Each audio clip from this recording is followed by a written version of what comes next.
Bienvenidos. El organismo supervisor de las contrataciones del Estado les da la más cordial bienvenida a este ciclo de conferencias que está destinada, este ciclo que está destinado a recoger y analizar distintos aspectos establecidos o propuestos en la autógrafa de la Ley General de Contrataciones del Estado, que fue publicado el 9 de mayo del presente año. Eh, Esta casa, el OCE, ha hecho distintas gestiones para invitar a distintos profesionales que nos permitan enriquecer la discusión que en estos momentos se viene dando respecto a esta autógrafa de la ley de contrataciones del Estado. En ese sentido, ayer, por ejemplo, hemos tenido la presencia de un experto internacional que se llama Carlos Ortiz. Él ha hecho cátedra respecto a dos conceptos importantes, ¿no? El primero es el de valor por dinero, que está establecido como un principio en la propuesta de ley, y también sobre el concepto relacionado al ciclo de bienes, servicios y obras, que también está establecido en esta propuesta de ley, específicamente en la parte relacionada a la elaboración de los requerimientos. Eh, por si acaso, si ustedes no han podido ver esta videoconferencia, tienen la libertad de poder entrar al aula virtual del OCE para poder ver la grabación de esta capacitación y de ese modo puedan eh, ganar algunos aprendizajes que han sido sobre todo muy importantes en relación a la experiencia que nos ha dado a conocer el señor Carlos Ortiz. Hoy vamos a virar un poco, vamos a virar 45 grados para focalizarnos en otro de los temas o otro de los conceptos que no son tan nuevos, pero que ha cobrado mucha relevancia, ¿no? A raíz de la experiencia positiva que ha generado su uso. Me refiero al tema que nos convoca el día de hoy, que son los contratos de gobierno a gobierno. Y para ello tenemos en nuestra sala a una invitada especial, que es la señorita Claudia Genoveva Vega, quien ha tenido la gentileza de separar un espacio en su recargada agenda para compartir con nosotros un poco de la experiencia que ella tiene sobre estos mecanismos de contratación, que son los contratos de gobierno a gobierno. Ella tiene más de 10 años de experiencia en contratación pública, 7 de los cuales ha estado trabajando directamente en temas relacionados a los contratos de gobierno a gobierno. Y otros 3 años más ha estado también trabajando en temas relacionados a contratación pública, obviamente con la norma nacional. Y les cuento, ella ha sido parte de esta casa del organismo supervisor de las contrataciones del Estado. Ella es una ex trabajadora del OCE, ha trabajado en el Tribunal de Contrataciones del Estado, ha sido una asistente de una de las salas del Tribunal de Contrataciones del Estado y también ha pertenecido a la dirección del Registro Nacional de Proveedores. Em, ya luego de haber laborado en nuestra entidad, ha despegado, ¿no? Ha ido por otro rumbo y ha tenido la oportunidad de trabajar en contratos de gobierno a gobierno y ha participado un poco en la experiencia de lo que ha significado los contratos de gobierno a gobierno para la infraestructura de los Juegos Panamericanos. ¿No? Actualmente ella trabaja en una empresa consultora internacional francesa que se denomina Aegis y también está involucrada en temas de contratación pública, pero ya desde el punto de vista privado. Entonces, esta experiencia que ella tiene desde el sector público y desde el sector privado va a ser muy importante para enriquecer esta conferencia. Y bueno, le damos la más cordial bienvenida a Claudia. Claudia, buenas tardes. Tu saludo, por favor. Muy buenas tardes, Johnny. Muchas gracias por la presentación. Igualmente, muchas gracias al OCE y específicamente a la Subdirección de Desarrollo de Capacidades por considerarme para esta importante ponencia. Tal cual como lo dices, he sido formada en el OCE y es más, mi primera experiencia en el Estado ha sido en la Dirección Técnico-Normativa del OCE desde practicante, así que espero retribuir esa formación que el OCE me dio a través de los conocimientos que he ido adquiriendo a lo largo de mi experiencia en esta presentación. Muchas gracias, Claudia. Y igualmente nosotros agradecemos también tu presencia y estoy seguro que los asistentes que nos acompañan el día de hoy también van a saber retribuir este agradecimiento, esta participación tuya en esta sala para enriquecer, obviamente, este debate que se está generando en torno al dictamen de la Ley General de Contrataciones Públicas.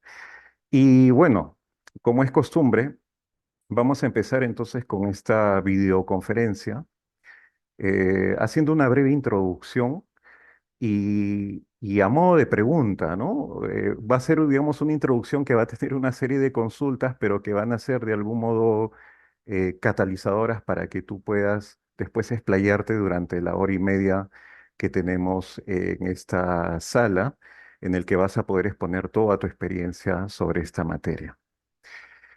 Eh, Como todos sabemos, eh, el contrato de gobierno a gobierno no es un mecanismo nuevo. De hecho, la ley actual de contrataciones del Estado establece el contrato de gobierno a gobierno, pero no lo denomina así, ¿no?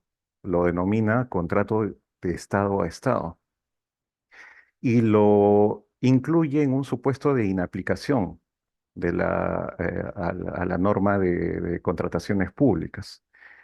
Entonces le ha dado de algún modo cierta libertad a las entidades públicas para que puedan gestionar en base, digamos, a unas reglas muy escuetas, muy superficiales que están en la actual ley de contrataciones y que les daba, digamos, cierta libertad a las entidades para hacer contratos de gobierno a gobierno.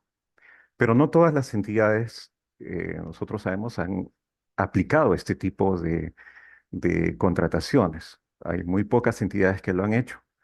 Y una de ellas, por ejemplo, es la Agencia de Compras de las Fuerzas Armadas, que ha tenido la obligación de hacer contratos de gobierno a gobierno porque los bienes que compra esta entidad no las encuentra en el mercado nacional. Me refiero, por ejemplo, a helicópteros, aviones, pertrechos militares, eh, bienes que son sofisticados y que solamente se los ha podido o se ha podido adquirirlos a través de contratos de gobierno a gobierno con otros países como, por ejemplo, Ucrania, Rusia, ¿no?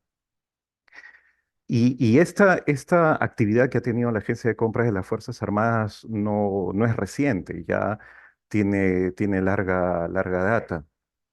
Em, no obstante, no obstante, a pesar de eso, en realidad el tema de contratos de gobierno a gobierno ha tenido quizás mayor relevancia desde que el Estado peruano ha tenido la obligación y la responsabilidad de implementar la infraestructura para los Juegos Panamericanos, en donde se dio una situación bastante especial, ¿no?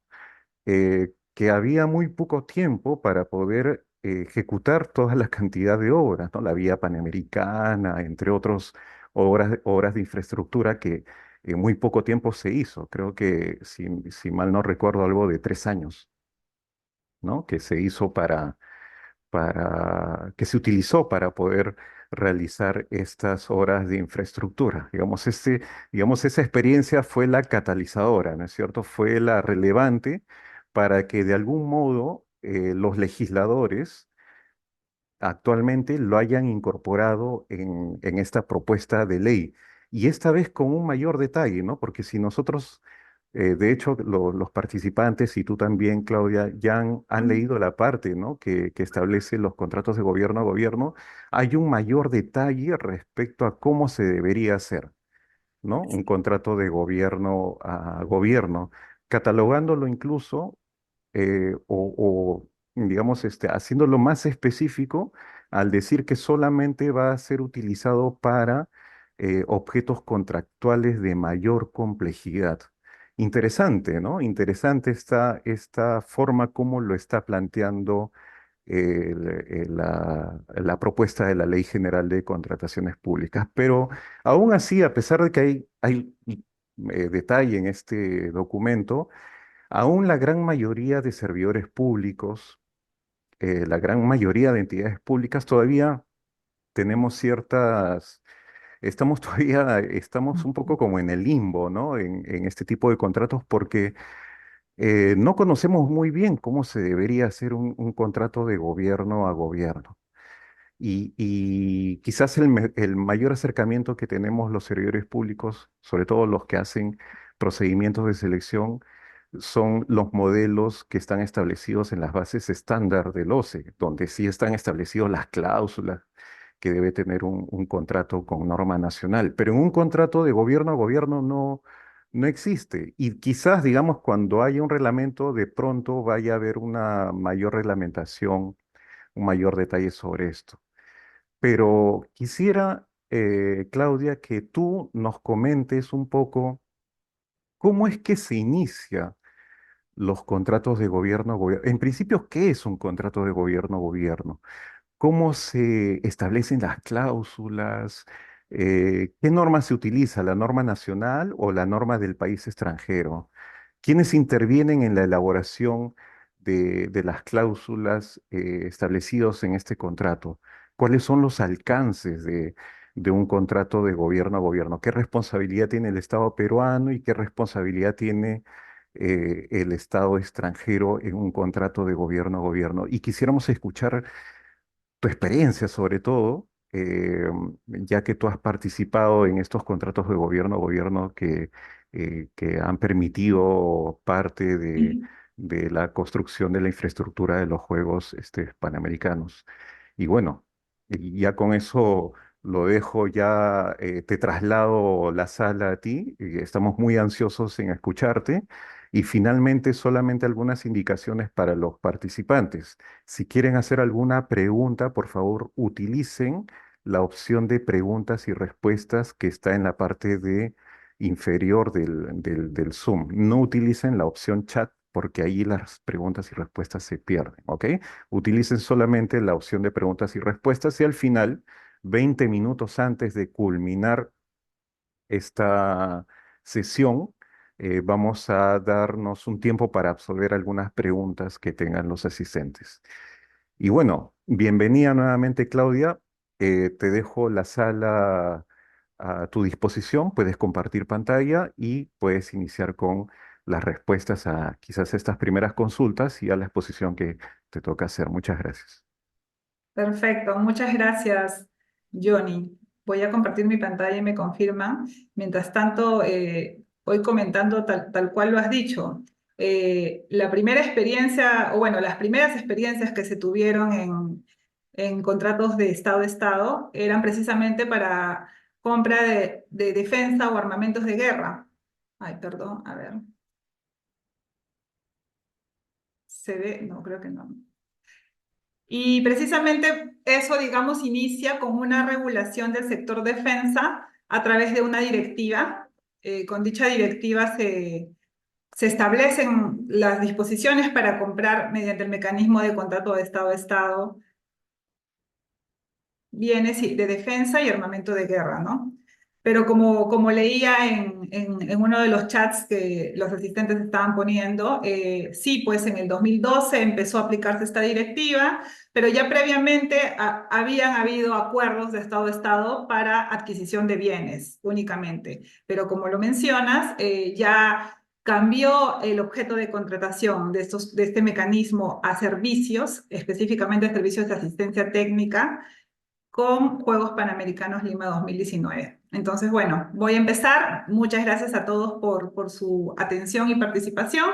Voy a relatar un poco en qué consisten los contratos de gobierno a gobierno, su definición y un poco a través de la práctica cómo es que se fueron regulando, ya que como dijo Johnny, este régimen empezó sin ningún marco específico, es más, hasta el día de hoy no cuenta con un marco específico procedimental de cómo se tiene que regular. Sin embargo, en cada modificación que se ha hecho a la Ley de Contrataciones del Estado, se han ido añadiendo disposiciones conforme a las experiencias que han habiendo en estos famosos G2G.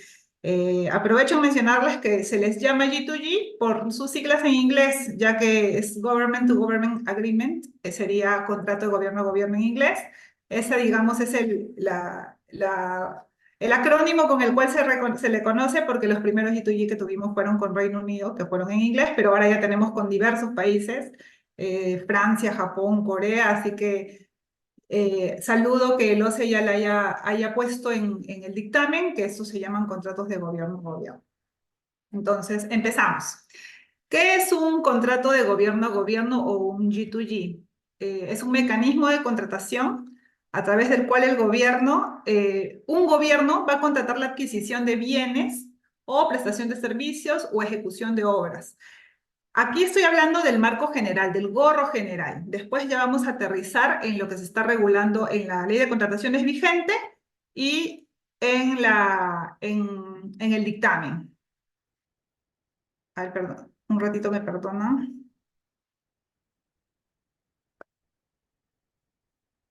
Ya, seguimos.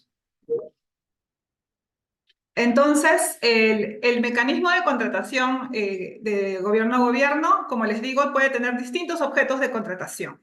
Entre sus principales objetos están la transferencia de tecnología, la adquisición de armas o equipamiento de defensa, como lo mencionamos al inicio, la asistencia técnica, que es precisamente el aspecto con el cual se ha desarrollado la regulación actual de la ley de contrataciones, la ingeniería o la infraestructura y la gestión u operación. Esta parte de gestión, desarrollo u operación es algo que recién se ha incorporado el año pasado con el decreto legislativo en el que, a través de las facultades legislativas del Ejecutivo, publicó un decreto legislativo, el 1569, si mal no recuerdo, en el cual incorporó ciertas disposiciones a la disposición complementaria transitoria actual de la Ley de Contrataciones con la que se regula este mecanismo. Entonces, el marco general para un acuerdo gobierno-gobierno, ¿cuál es? Es de que se pueden contratar distintos objetos, bienes, servicios, obras, operación, etcétera, conforme a los mecanismos y las condiciones que pacten ambos estados. Es decir, no hay una proforma de contrato, no hay unas bases estándar, no hay unos TDRs establecidos, no, es conforme a los mecanismos y condiciones que las partes establezcan. ¿Por qué? Porque a diferencia tal vez de los procesos que se convocan con la ley de contrataciones, en las que una de las partes es el Estado, hay este jus imperium del Estado, y la otra es una empresa privada, una persona natural, persona jurídica, en este caso hay soberanía de ambas partes porque ambas partes son estados. Hay un trato igualitario, equitativo de ambas partes en esta relación contractual. Entonces, ambas negocian en igualdad de condiciones. Esto, como se señaló, este mecanismo está excluido del ámbito de aplicación de la ley de contrataciones, ya que se regula bajo los alcances de la norma de comercio internacional, principios de derecho internacional. ¿Como cuáles? Precisamente como el que les digo, el principio de trato soberano de los estados, el de defensa del medio ambiente, de transparencia, de integridad, principios generales que se aplican a nivel internacional para cualquier relación comercial, no solamente para algo que tenga que ver con el Estado o con alguna satisfacción de interés público, sino también para las relaciones inclusive entre privados.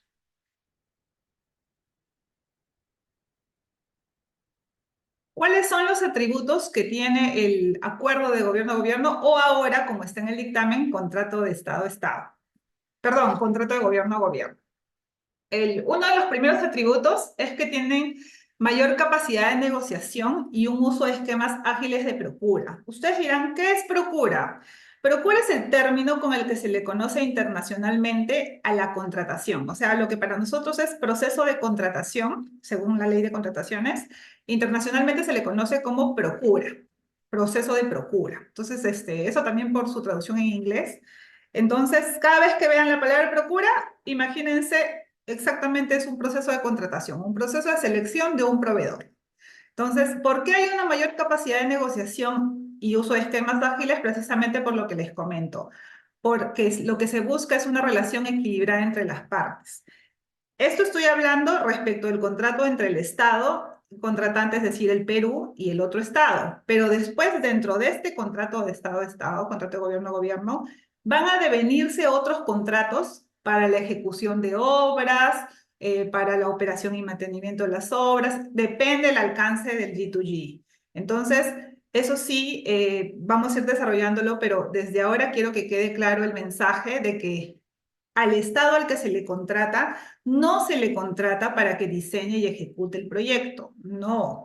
Se le contrata para que, como indicamos anteriormente, brinde asistencia técnica en cómo es que se debe gestionar, ejecutar, diseñar un proyecto. Entonces, el contrato con el que se va a tener al diseñador, al constructor, es otra empresa, no es el Estado con el que se ha firmado el contrato de gobierno a gobierno.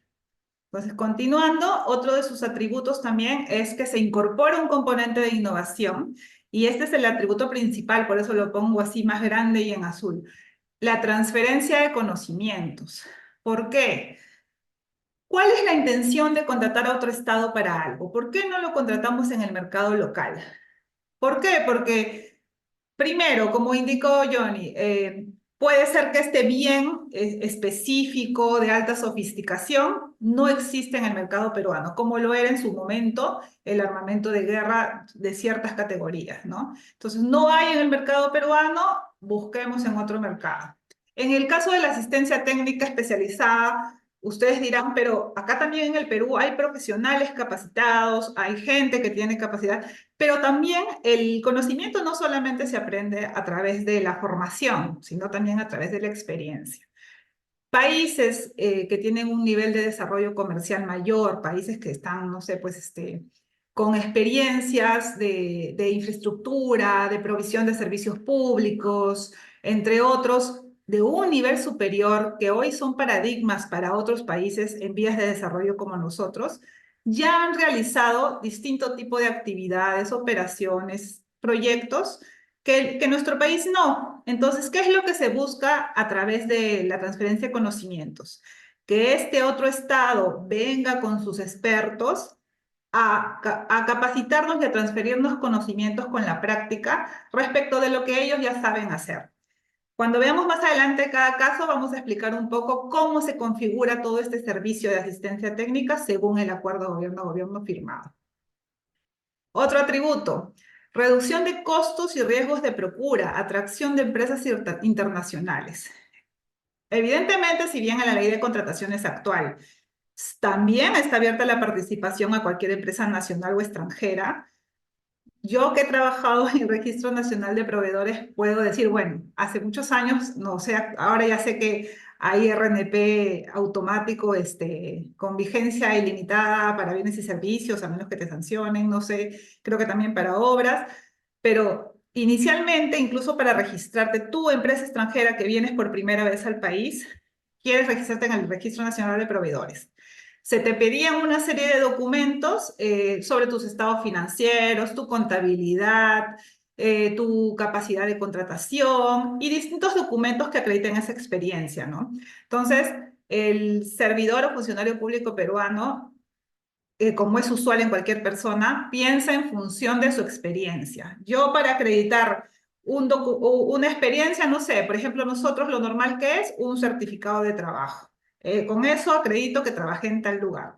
Pero para el mercado internacional, y eso es algo que incluso con lo que también se batalla en los G2G, es que un profesional extranjero puede acreditar su experiencia con un CV simple. Puede no ser práctica común de su país, no emitirle un certificado de trabajo cada vez que termina una experiencia. ¿Por qué? Porque hay un principio de, no sé, de presunción de veracidad, porque es lo normal, porque nadie suele en otro país ponerse experiencia con la que no cuenta, distintos elementos. Entonces, esos documentos con los que se acreditan en este país, alguna experiencia, algún conocimiento, lo que fuera, no necesariamente son los que se usan a nivel internacional. Cada país tiene su propia legislación, sus propias prácticas, sus propias costumbres. Entonces, evidentemente, para una empresa extranjera que viene a nuestro país a seguir nuestros procedimientos, nuestros procesos, con todas las taras que tenemos basada en, lamentablemente, en casos de corrupción, en una regulación excesiva, en procedimientos que también, no sé, se ejecutan bajo una premisa de que si no los cumples adecuadamente vas a ser sujeto de control, etcétera. Evidentemente no va a ser sencillo registrarte. Entonces, como dijimos al inicio, al estar fuera del ámbito de aplicación de la ley de contrataciones y de su reglamento, cualquier empresa que participe en un proceso de procura, en un proceso de contratación, bajo un acuerdo gobierno-gobierno, no necesita estar registrada en el RNP en principio. Si la entidad contratante quiere ponerlo como un requisito, puede ponerlo porque no hay restricciones, pero tampoco está exigido o obligado a incluirlo. Del mismo modo con otros requisitos que tal vez están en la ley de contrataciones o con el tipo de proceso de selección que indica la ley de contrataciones. Por ejemplo, la ley de contrataciones indica que por cierto monto es, no sé, puede ser adjudicación simplificada, por cierta necesidad de servicio, puede ser contratación directa, etcétera. Todo eso no le aplica, tampoco le aplica ninguna disposición sobre los adicionales, sobre reducciones, subcontrataciones, todas las limitaciones que tiene la ley de contrataciones no son aplicables. Entonces eso puede resultar más atractivo para proveedores extranjeros porque es algo a lo que están probablemente más habituados. Además del hecho también de que al tener mayor participación, tenemos una media más de competencia, ¿no? Por ejemplo, en la ley de contrataciones, hace unos años escuché un reporte de más o menos un promedio de cuál es la media de participación en cada licitación bajo la ley de contrataciones del Estado. Y recuerdo que era 1,8, o sea, ni siquiera llegábamos a dos proveedores que estén participando en cada proceso de licitación por distintos elementos, distintas causas, pero evidentemente al no tener pluralidad de competencia, no va a haber competitividad al momento de presentar las ofertas. Entonces, el hecho de que haya pluralidad también fomenta la calidad y la competencia de las ofertas. Otro atributo, solución de controversias sin paralización del proyecto. Bueno, ese es un atributo que ahora también entiendo va a tener la nueva ley general y creo que ya inclusive se había implementado el mecanismo de la Junta de Resolución de Disputas, pero los proyectos, las procuras o los contratos bajo el alcance del contrato de gobierno a gobierno, al estar diseñados con un único objetivo, que es la entrega del proyecto, la satisfacción de una necesidad pública, el logro de un objetivo, no busca, al momento de fijar la relación contractual, determinar quién va a ser responsable. O sea, no es un contrato de alta litigiosidad, sino lo que más bien se busca es establecer diversos mecanismos para lograr soluciones directas antes inclusive de llegar a una controversia formal. Y es más, si se llega a una controversia formal, el proyecto no se ve impactado. Continúa la ejecución y hasta que se tenga la decisión, o si quieren incluso una decisión que tal vez no es favorable, le pueden subir a la siguiente instancia según cómo esté el contrato y el proyecto tiene que seguir. Lo que se busca es entregar. Bueno, siguiente atributo, que existen incentivos para fortalecer la política de cooperación. Esto ya es a nivel entre países, porque el hecho de que se firme un contrato de gobierno a gobierno no solamente significa que va a venir conocimiento extranjero para capacitarnos, para explicarnos sus buenas prácticas, para traernos herramientas tecnológicas, para traernos metodologías, formas de hacer las cosas, sino que también vienen esas empresas con toda la operación y los costos corporativos que eso implique, ¿no? Van a tener que tributar, van a tener que, no sé, pues alquilar una oficina, van a tener que contratar personal, van a empezar a conocer de los procesos incluso migratorios para cuando venga su personal, entre otros. Entonces, Evidentemente, el que se conozcan las particularidades de regulación de otro Estado genera un fortalecimiento de la relación de cooperación, porque va a lograr que ambas embajadas identifiquen tal vez distintos elementos que requieren ser optimizados o que se pueden solucionar mediante acuerdos. Recuerdo que cuando se firmó el G2G de Panamericanos, por ejemplo, necesitábamos los peruanos visa para ir al Reino Unido. Ya hace unos años no la necesitamos, por lo menos los 2 últimos años, y evidentemente este tipo de relaciones fomenta las relaciones bilaterales y incluso la presencia de estas empresas que tal vez nunca en su vida imaginaron desarrollarse en un mercado como el peruano, o ahora también se están expandiendo a Sudamérica, encontrando otros elementos. Veo que en Chile también creo que van a hacer acuerdos de gobierno a gobierno. Entonces, genera evidentemente una relación bilateral entre los dos estados que están firmando este acuerdo. ¿Cómo se asegura la integridad y transparencia en estos contratos? Esto lo pongo así de entrada porque lo primero que una persona puede pensar, un operador público, un comprador público es, no se le aplica, no necesita RNP, no necesita no se ve que cumpla ciertos procedimientos, no tiene requisitos, no tiene un contrato fijo, cláusulas fijas, etcétera, una proforme contrato. ¿Cómo aseguro que ese contrato sea transparente? Ahí pueden, es acuerdo a las partes, podrían negociar lo que desean. Evidentemente hay mecanismos para asegurar la integridad. El primero de ellos, y el que ha estado desde el inicio, pero que lamentablemente por desinformación no era claro para la opinión pública, es de que los contratos de gobierno a gobierno son totalmente accesibles para la Contraloría General de la República. Es más, se desarrolla control concurrente, y este control concurrente no es desde que empieza la ejecución de la obra o desde que se tiene el contratista, es incluso desde que empieza el proceso de selección del Estado. O sea, desde que la entidad decide, voy a lanzar un contrato de gobierno a gobierno. Esta va a ser mi forma de seleccionar al Estado, porque no hay tampoco regulación sobre eso. Cada entidad puede definir los criterios que estime pertinentes para escoger qué Estado es el que le va a dar la mejor asistencia técnica según su objeto contractual. Entonces, eh, desde ese momento está la Contraloría, a través del mecanismo de control concurrente, el cual establece que hay un control por hitos de programa de tiempo, y puede emitir situaciones, o sea, prevenir situaciones adversas que creen que podrían impactar el proyecto, incluso antes que sucedan. Y es más, ya más adelante lo diré con ejemplos específicos, pero la Contraloría tiene acceso al entorno común de datos del proyecto. Cada uno de estos proyectos o programas vienen, estos países con sus empresas, vienen con distintos software o herramientas digitales para la gestión de la información.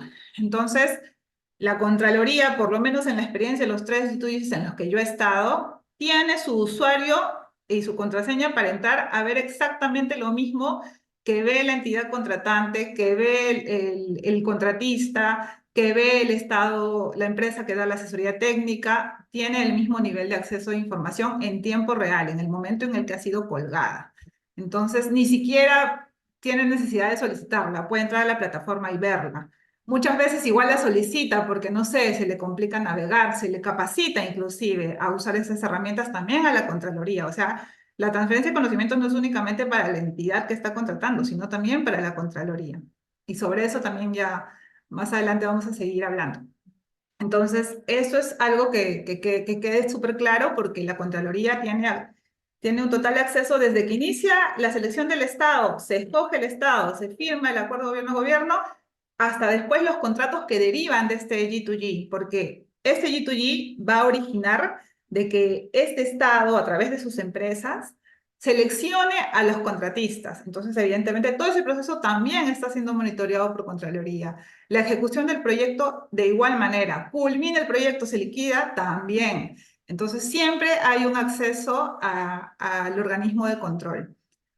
Sobre los compromisos de declaración de confidencialidad e integridad.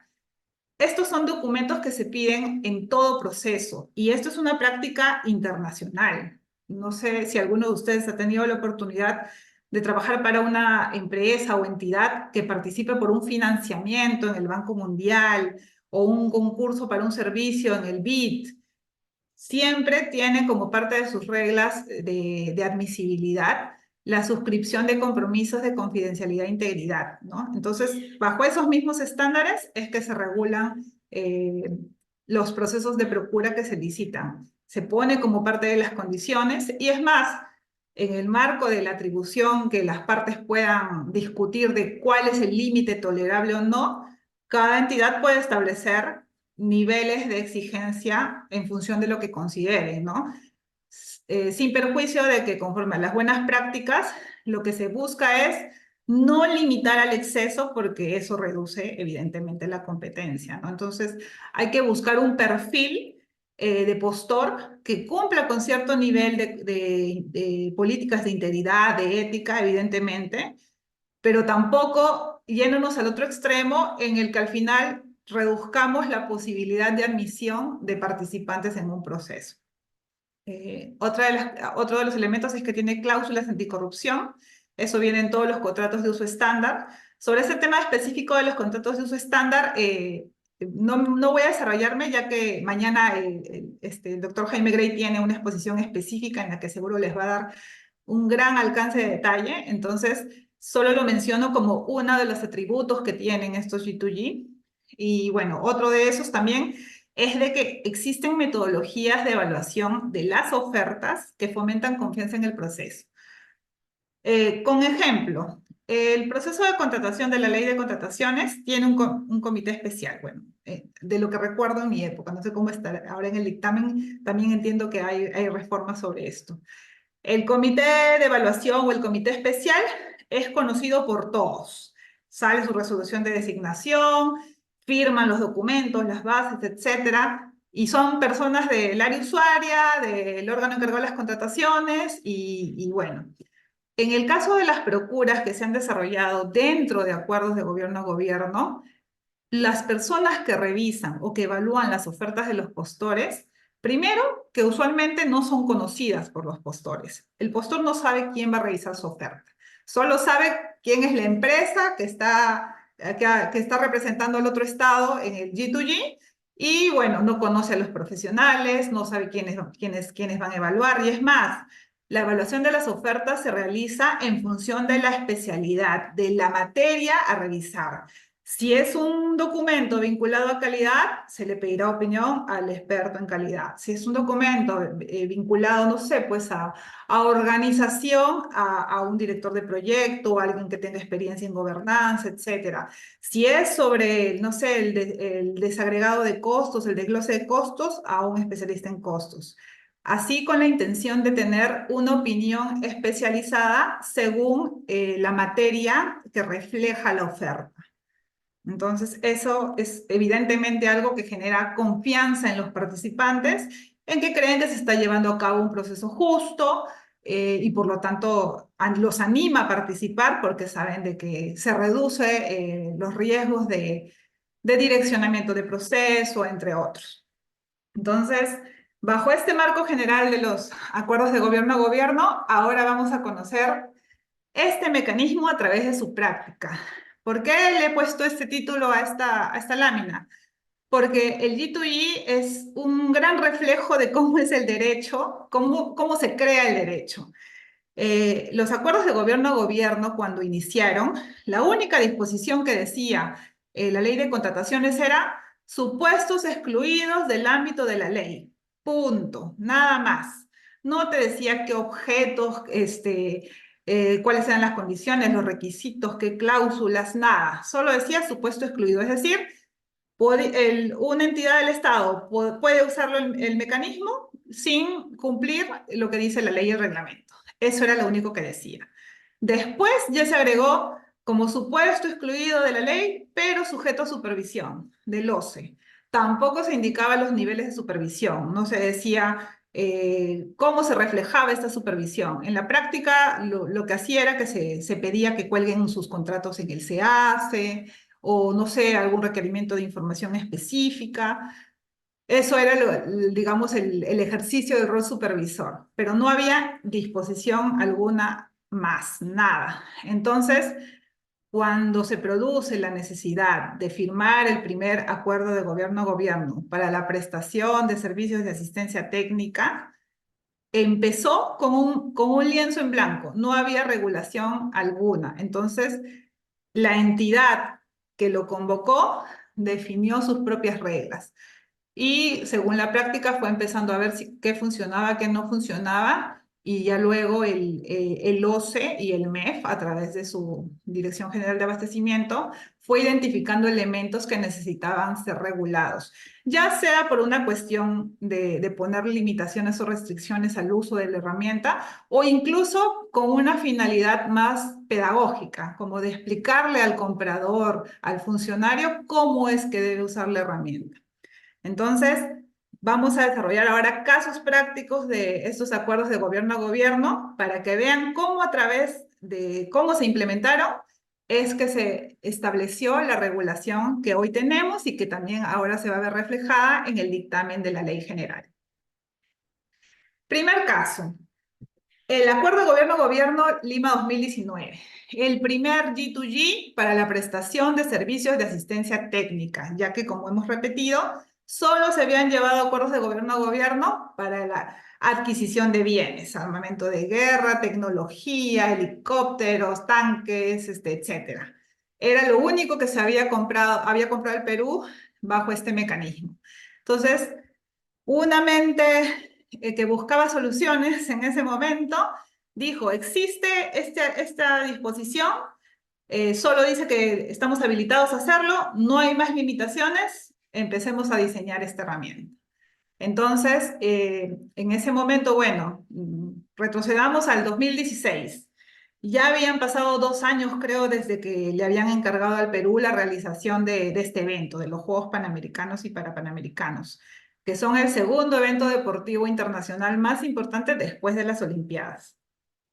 Incluso en términos, bueno, de volumen, evidentemente el Mundial de Fútbol tiene más costos operativos, más asistencia y todo, pero la operación logística es complicada porque son un montón de disciplinas deportivas con distintas particularidades que ya les voy a ir comentando. Entonces, Lima 2019 se creó, recuerdo que primero era otra entidad, creo que era Copal, estaba en el Ministerio de Educación.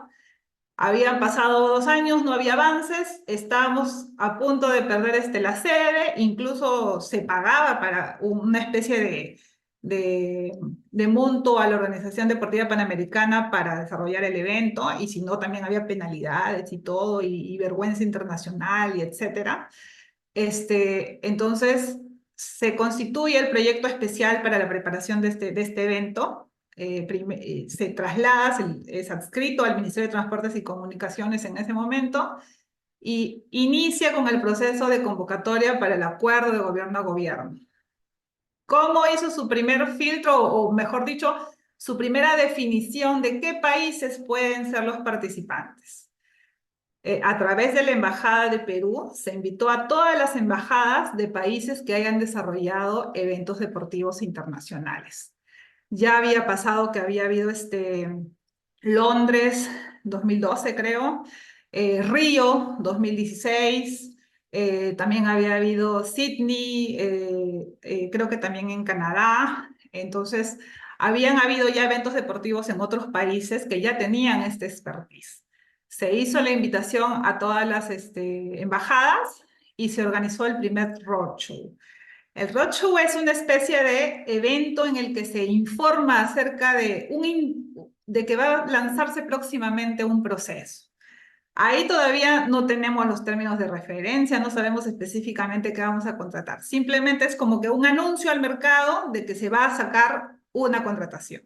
Esta primera contratación era para elegir el país que nos iba a dar asistencia técnica en la implementación de un evento deportivo de esta magnitud, con todo lo que eso implicaba, que no solamente es construir las sedes, sino que es toda la operación necesaria, la venta de tickets, el broadcast, la difusión en medios de comunicación del evento, la transmisión, medallas, banderas, protocolos, que llegue la logística de todo el equipamiento deportivo. Había competencia de remo, tenían que llegar los remos en containers, etcétera, caballos para equitación.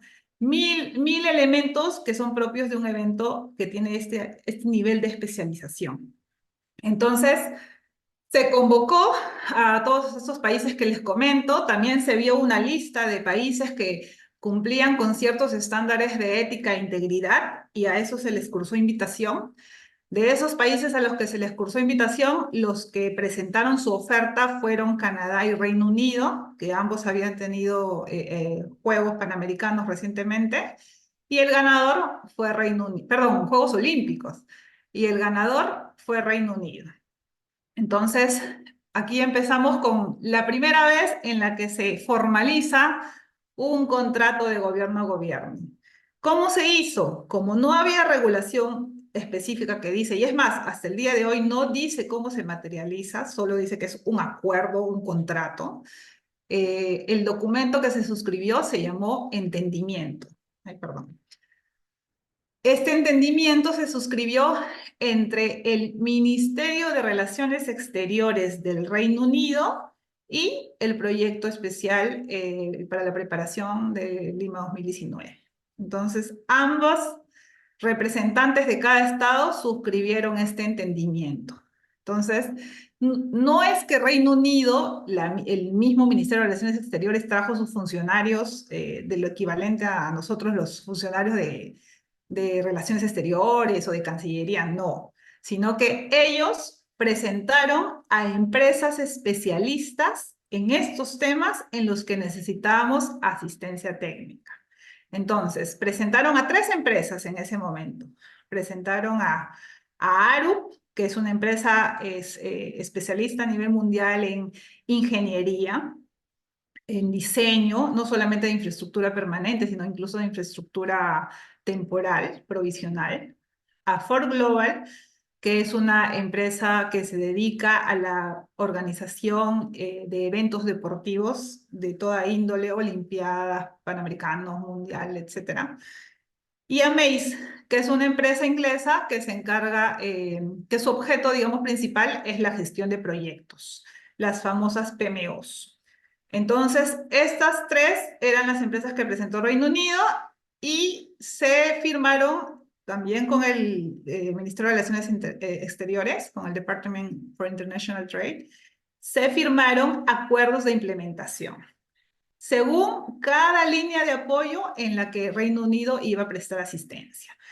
¿En qué necesitábamos asistencia? En infraestructura. No teníamos las sedes necesarias para desarrollar el evento. Teníamos la Videna nada más, alguno que otro es, creo que Divos, teníamos también San Marcos, el Estadio San Marcos en la universidad. Y bueno, se necesitaba confirmar toda la infraestructura necesaria y desarrollarla en los casos en los que no había.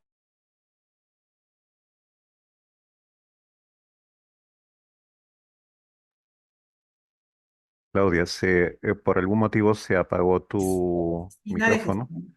¿Perdón?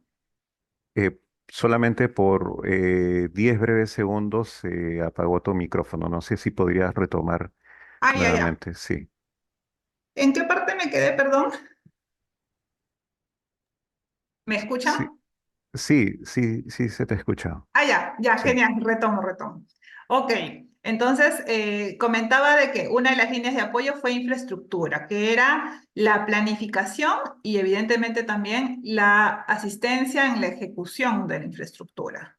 Identificar qué necesitábamos y con qué características lo necesitábamos según las normas de la Organización Deportiva Panamericana, porque te exige ciertas características de esa infraestructura para el evento. La PMO, que es la Oficina de Gestión de Proyectos, que es una oficina conformada por un equipo de profesionales que te va a prestar protocolos, procesos, una estructura de gobernanza, niveles de autoridad. Todo es como decir, ordenar la organización para que todo lo que se requiera pueda realizarse conforme a procesos que toda la organización conozca y que también que toda la organización cumpla. ¿Para qué? Para que mediante el desarrollo de estas actividades, de estos procesos, se puedan identificar indicadores de desempeño. ¿Para qué son útiles estos indicadores? Para ver cuando hay desviaciones. Por ejemplo, definimos indicadores de desempeño respecto a plazo. Necesitamos un avance con cierto ritmo. Vemos que hay una tendencia en la que estamos reduciendo el ritmo necesario para llegar a la meta, se alerta. Esta oficina alerta. Procura, que es lo que ya les comenté hace un rato, que es la contratación de los proveedores que iban a hacer todo lo necesario para el desarrollo del evento. Y aquí voy a hacer una tingencia porque la procura internacional que se hizo no se hizo para todo. Y eso justo es algo importante que quiero mencionar sobre los G2G. No quiere decir que si yo contrato un gobierno a gobierno, todos mis contratos de ejecución de obra van a ser NEC o todos mis contratos de ejecución de obra van a ser FIDIC. No. En este caso, Reino Unido, porque es de ese país, propuso los contratos NEC porque esos contratos son unos contratos de un colegio de ingenieros, un órgano colegiado de Reino Unido que ha elaborado unos contratos así, uso estándar, como unas proformas de contrato que ellos han evaluado, que ellos han hecho ensayo de error, han identificado mejoras, han visto una asignación de riesgos que logre los objetivos de lo que se quiere contratar. Entonces, ese es lo que ellos recomendaron porque eso era su expertise. Sin embargo, si gana otro país, puede recomendar otro tipo de contrato. Por ejemplo, Francia usa los FIDIC, que también corresponden a un colegio de ingenieros de Francia, pero que esos contratos incluso son más conocidos, se usan también en América Latina, en Perú ya se usaban antes, pero en el sector privado. Y también, tampoco quiere decir que como, tengo un agente de procura internacional, todo va a ser con contrato internacional. No, en el caso de Panamericanos, se identificó según la necesidad de infraestructura o de servicio, y en algunos casos, por ejemplo, la sede ecuestre se hizo con ley de contrataciones, porque lo que se identificó era que solo se necesitaban comederos para los caballos, y algunas mejoras que podían ser tranquilamente licitadas por ley de contrataciones, que el plazo alcanzaba, y así se hizo. La sede de surf de Punta Rocas se hizo por obra por impuesto, que fue el mecanismo que en ese momento encontraron que era el más óptimo para lograr el objetivo de tenerlo realizado. Igual también para el tema de operación de los buses, el transporte de los atletas, la seguridad, etcétera, se eligió el mecanismo de convenio de administración de recursos que se le encargó a un OPS o PNUD, no me acuerdo cuál. Entonces, no quiere decir que si yo contrato un G2G, todo tiene que ser bajo un contrato uso estándar, sino que puedo hacerlo bajo cualquier otro mecanismo contractual según la necesidad que necesite satisfacer. Y bueno, entonces, otra línea de apoyo era evidentemente la gestión deportiva operacional, todo lo que les comentaba, lo necesario para desarrollar un evento, lo necesario para que los atletas puedan practicar antes de sus entrenamientos, para definir los timings de las competencias, para definir no sé, el transporte de su equipamiento, las mejores condiciones climáticas o horarios para el desarrollo de su deporte, la venta de ticketing, de entradas, incluso también el tema de la inauguración, la clausura, etcétera. Todo lo que se necesita para un evento deportivo. Y el legado, que era algo transversal, porque todo esto se hacía con la intención, y bueno, se ha hecho, y esperemos que así sea para el próximo Panamericano que nos han encargado, con la intención de que el Perú aprenda todo esto, este conocimiento que compartían estas tres empresas, y la próxima vez no requiera de firmar un acuerdo gobierno-gobierno para que lo haga de manera autónoma, ¿no? Entonces, ese fue el caso Panamericanos. Pasamos al caso Reconstrucción. Igual, Reconstrucción, bueno, en el caso de Reconstrucción, a diferencia de Panamericanos, que digamos toda la entidad se encargaba únicamente de lo que fue objeto del G2G, porque era la preparación del evento, Reconstrucción, si bien todo su portafolio de proyectos es proyectos que han sido dañados por el fenómeno del Niño, infraestructura dañada, pero también incluso obras de prevención. En este caso había distintos portafolios de proyectos. Un portafolio que se ejecutó bajo el mecanismo de contrato de Estado a Estado y otro portafolio que es el que hasta ahora funciona, tanto en PROONIS, PRONIET, en el que la reconstrucción financia a entidades de distintos niveles de gobierno para que ejecuten las obras. Entonces ahí, digamos, la reconstrucción no es ejecutor, ahí es financista y supervisor, porque se supone que se hace un monitoreo a estas entidades a las que se les ha dado recursos. Entonces ahí se firmó un acuerdo gobierno-gobierno para la cartera de proyectos que Reconstrucción tenía a su cargo ejecutar. Igual, se convocó, en ese momento se hizo una invitación abierta a todos los estados interesados. Acá se presentaron más países, me acuerdo, se presentó Japón no, Estados Unidos, Holanda, Países Bajos, Francia, Canadá y Reino Unido.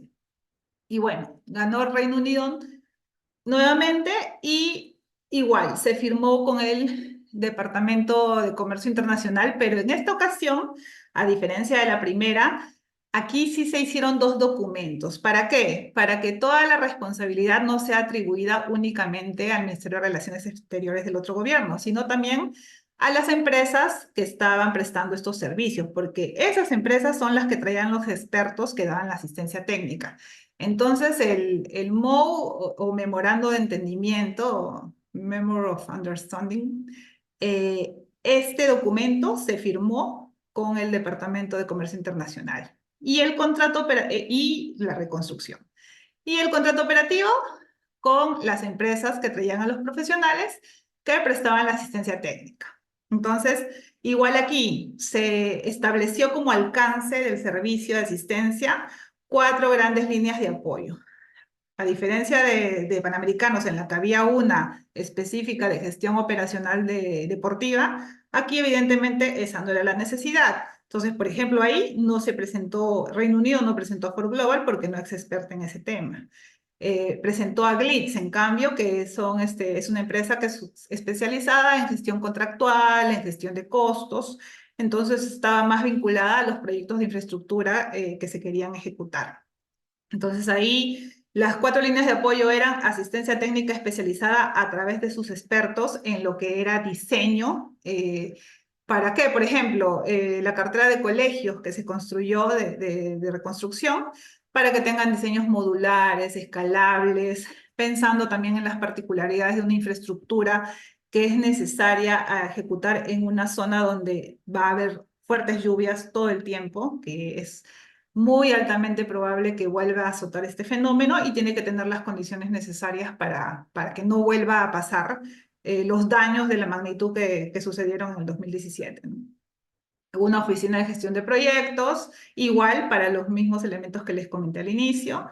Una procura, es decir, se encargaban también de elegir a los proveedores que iban a ejecutar, diseñar los proyectos de la reconstrucción y una línea de apoyo a transferencia de conocimiento. Aquí sí se desarrolló a mayor nivel y, por ejemplo, ya no solamente se estableció transferencia de conocimiento a través del trabajo del día a día entre expertos extranjeros y el servidor peruano, sino también se desplegó un módulo de capacitación online, se establecieron también mesas técnicas en las que, por ejemplo, todos los gerentes de proyectos de distintos proyectos se podían sentar a hablar sobre sus lecciones aprendidas, a un poco entender qué funcionó para ellos y ver si también podría ser replicable en sus proyectos, porque cada proyecto tenía un equipo de proyecto distinto, un gerente distinto, una región distinta en este caso, porque había Piura, Tumbes, hasta Ica, también Matagente está, por ejemplo. Entonces, todos estos equipos de proyecto no necesariamente estaban integrados, pero tenían la oportunidad de compartir sus conocimientos a través de distintos canales o herramientas de información. Entonces, así fue el de reconstrucción con cambios. Luego vamos al G2G en el que yo trabajo actualmente y bueno, que también tiene sus particularidades y eso es lo que me gusta también de poder ver distintos modelos de contrato de Estado a Estado, porque puedes identificar los atributos de cada uno y también las oportunidades de mejora y así lograr un gran modelo que debería ser, digamos, el optimizar, el replicable. En este caso, el acuerdo gobierno a gobierno de la PME Hospitales es el que suscribió el Ministerio de Salud a través de su ejecutora Pronis, con el Ministerio de Relaciones Exteriores también de Francia, representado por la Embajada de Francia en Perú. En este caso, bueno, como yo llegué cuando ya estaba suscrito, no sé qué estados participaron, pero el Estado francés en esta oportunidad presentó a dos empresas. Presentó a Egis, que es la empresa, es una empresa transnacional dedicada a todo lo que es diseño, es de ingeniería, incluso también ve operación. Tiene distintas líneas de negocio que van desde temas de energía nuclear, infraestructura ferroviaria, infraestructura de edificaciones, así a nivel de Europa e internacional. Y Hospitales de París, que es una empresa encargada de la operación de los hospitales públicos de allá, de Francia, a través de APHPI, que es, digamos, su brazo internacional para precisamente prestar asesoría técnica a nivel internacional. Y bueno, se presentó con dos subcontratistas desde el inicio de la oferta, que eran INRAP y Vintec. INRAP es un instituto nacional de allá de Francia dedicado al tema de gestión arqueológica preventiva para la infraestructura. Y Vintec, que es una empresa especializada en la metodología BIM. Entonces, por ejemplo, ¿por qué INRAP, digamos, era importante aquí? Porque ambos hospitales tienen particularidades vinculadas con posibles reservas arqueológicas. Cusco, bueno, Lorena está en Cusco, que sabemos que Cusco casi la ciudad entera es ciudad arqueológica. Incluso creo que tienen ahí cerca una especie de muralla, algo así de la época de alguna guerra, y Bernales, que tiene un complejo arqueológico muy cerca a donde está el sitio.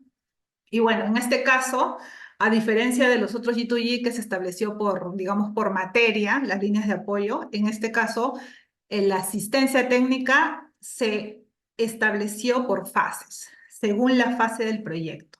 Según esa fase, se prestan los servicios. Había una fase inicial, que es la estructuración de la PMO, en la que se movilizan los expertos con movilización, por si acaso, no es que todos vienen automáticamente a Lima. Movilización es que es tiempo dedicado al proyecto. En todos los G2Gs ha habido personal que está aquí físicamente en Lima o trabajando de manera remota también y con sus contrapartes. El COVID nos dio esa oportunidad también de sacarle provecho a la interconectividad. Entonces, en general, en todo, eso es algo preciso, en todos los acuerdos hay personal tanto que está movilizado físicamente como de manera remota. Eh, la fase 2, que era una especie de fase de evaluación citacional, es decir, revisar la información de la viabilidad del proyecto tal cual como está en el sistema de inversiones, ¿no? Y si es posible, hacer algo, de acuerdo al plazo, bueno, que estableció la entidad contratante, establecer los estudios de diagnóstico necesarios como para definir una mejor estrategia de contratación. La fase 3, que consistía en elaborar los términos de referencia, elaborar la documentación necesaria para lanzar un proceso de licitación para identificar al contratista, diseñador, ejecutor, luego ya la procura y luego la fase 5, que ya es la ejecución, en la cual se da asesoría técnica en la gestión del contrato.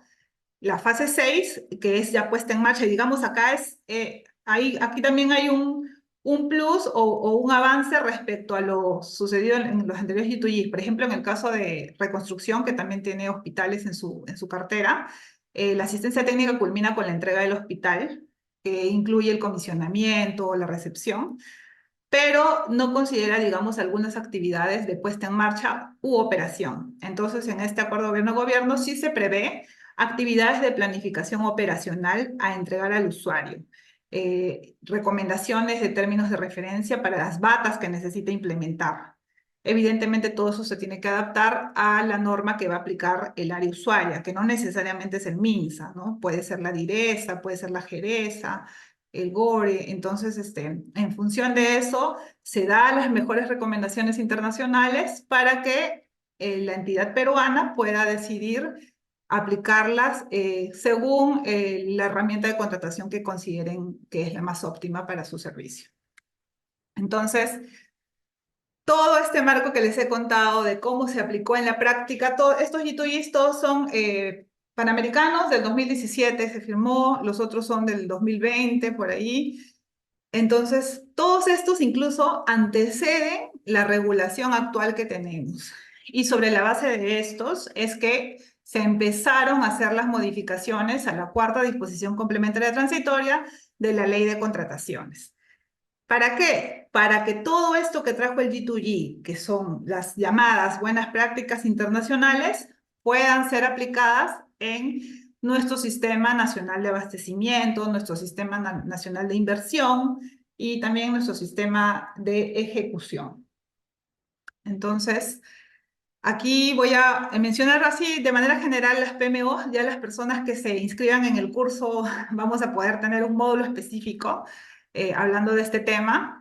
Pero de manera general, una oficina de gestión de proyectos, tal cual como lo dicen las guías de estos organismos internacionales de gestión de proyectos, una PMO es una estructura de gestión que estandariza procesos de gobernanza. Con gobernanza nos referimos también a identificación de roles y responsabilidades dentro de la entidad. Es decir, no solo te lanzo el proceso, sino que quién tiene que ejecutarlo, quién tiene que aprobarlo, quién tiene que ser informado de ese proceso, quién tiene que ser consultado. Todos estos procesos relacionados con el portafolio, programa o proyecto, ese es según el nivel. Por ejemplo, un proyecto es cualquier conjunto de procesos que tiene un objetivo único, un objetivo y tiene un inicio y un fin. Y evidentemente que tienen características particulares que lo hacen un proyecto nuevo. Por ejemplo, no sé, una operación industrial de producción de carpetas igualitas, eso no es un proyecto ya, eso es una actividad de operación. En cambio, sacar una carpeta que tenga, no sé, pues ciertas condiciones de adaptabilidad para personas que tienen, no sé, problemas de la columna o para cierta altura, etcétera. Un producto único, aquel proceso que te va a entregar un producto único, eso es un proyecto.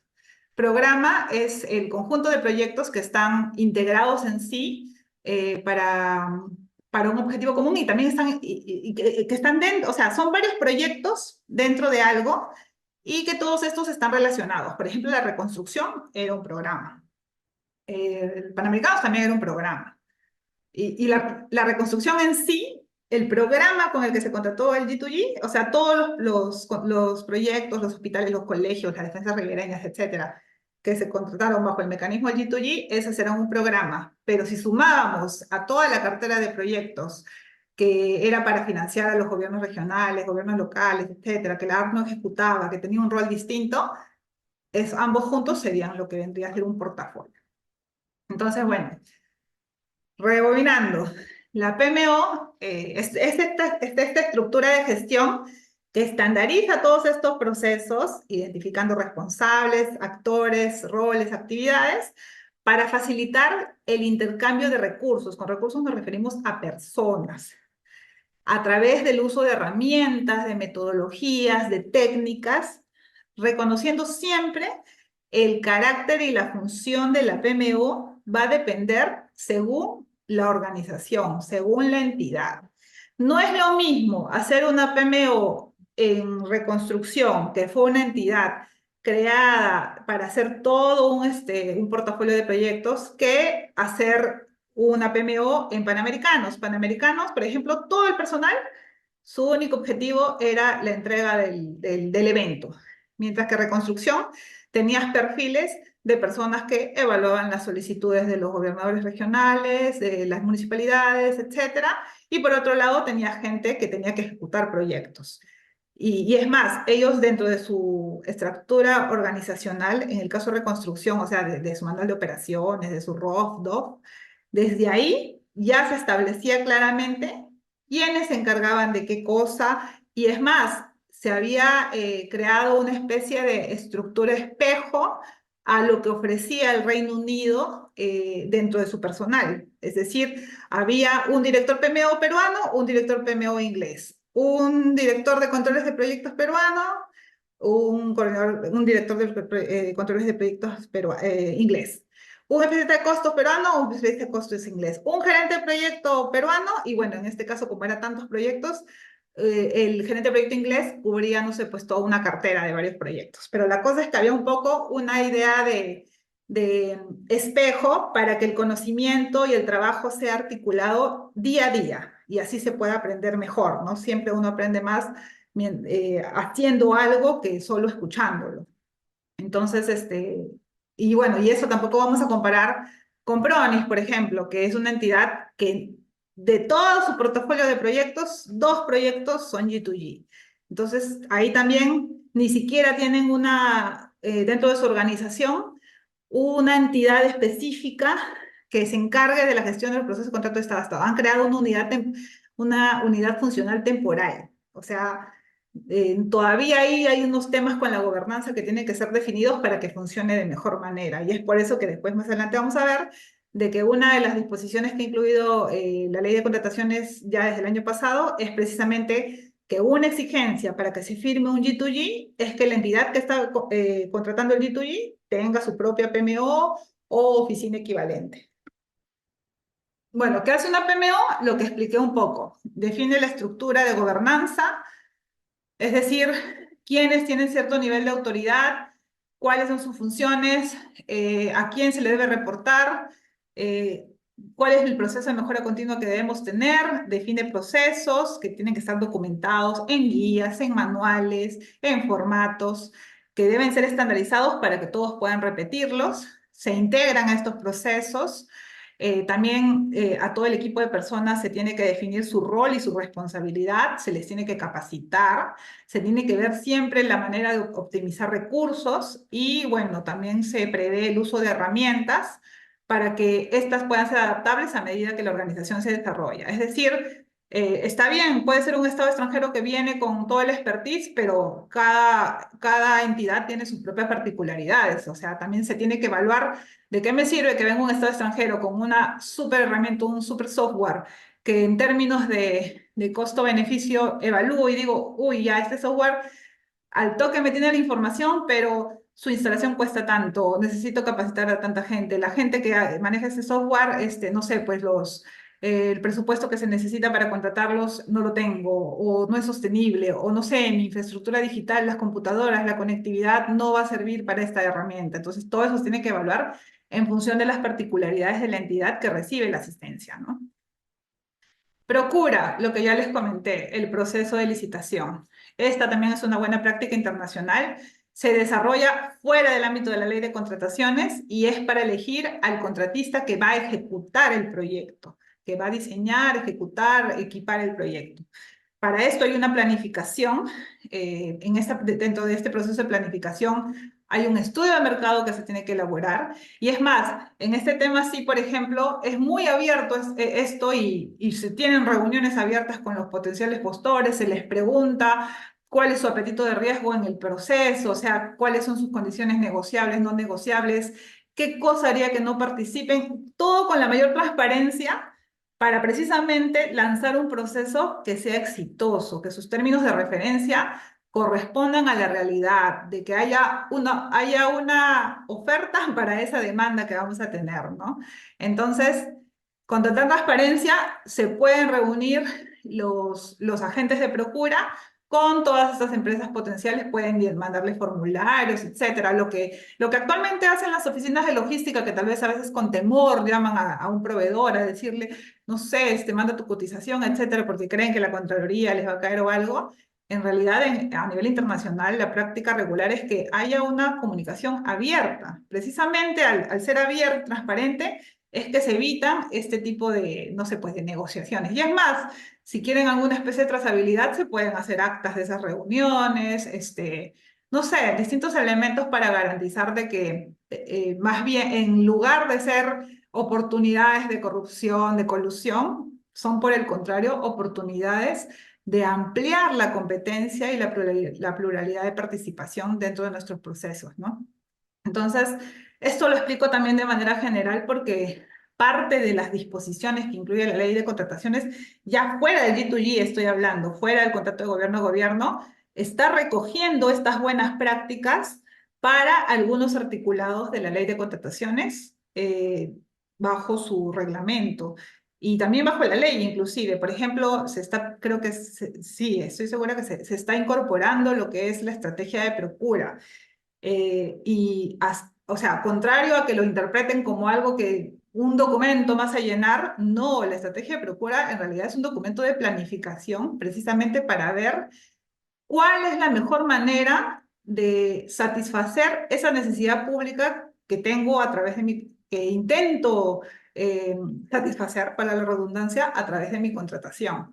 Entonces, esa estrategia me tiene que definir cuáles son mis elementos de prioridad. Por ejemplo, en Panamericanos la prioridad era el plazo, porque si no se llegaba en determinado momento, perdíamos o sea, de nada me importaba que quede, no sé, pues baratísimo o con la ultra calidad, etcétera, no sé, distintos elementos, si es que terminaba toda la infraestructura fuera el plazo y ya no se podía realizar el evento el día que era.